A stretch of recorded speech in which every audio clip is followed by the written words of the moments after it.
अस्सलाम वालेकुम वरहमतुल्लाहि वबरकातुहू। माय सोशल मीडिया फैमिली, कैसे हैं आप लोग? उम्मीद करती हूँ आप लोग बिल्कुल ठीक होंगे।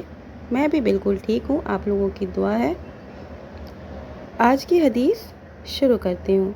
हज़रत अब्दुर्रहमान बिन अबी लैल रहमतुल्लाह अलैह रिवायत बयान करते हैं कि ज़ैद रज़ी अल्लाह ताला अन्हा हमारे जनाज़ों पर 4 तकबीर कहा करते थे।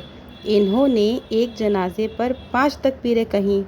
मैंने इनसे इस तकबीर के बारे में पूछा तो इन्होंने कहा कि रसूलुल्लाह सल्लल्लाहु अलैहि वसल्लम बसा औक़ात इतनी यानी कि 5 तकबीरें कहा करते थे। नमाज जनाज़ा पढ़ना चाहिए। फ़वाइद इस हदीस के, नमाज जनाज़ा में 4 तकबीरात हैं। नमाज जनाज़ा में 5 तकबीरात की भी गुंजाइश है। सवाल करना चाहिए, दलील की रोशनी में फ़तवा देना चाहिए। दलील मिल जाए तो फ़ौरन हक़ कबूल कर लेना चाहिए।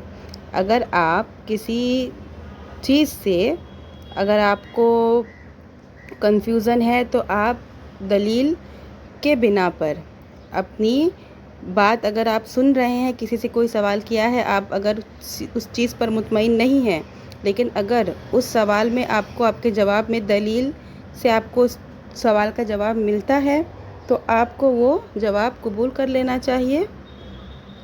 और ऐसी ही हदीसों को सुनने के लिए please do like, share and subscribe my channel. और हाँ, ये सही मुस्लिम की हदीस है।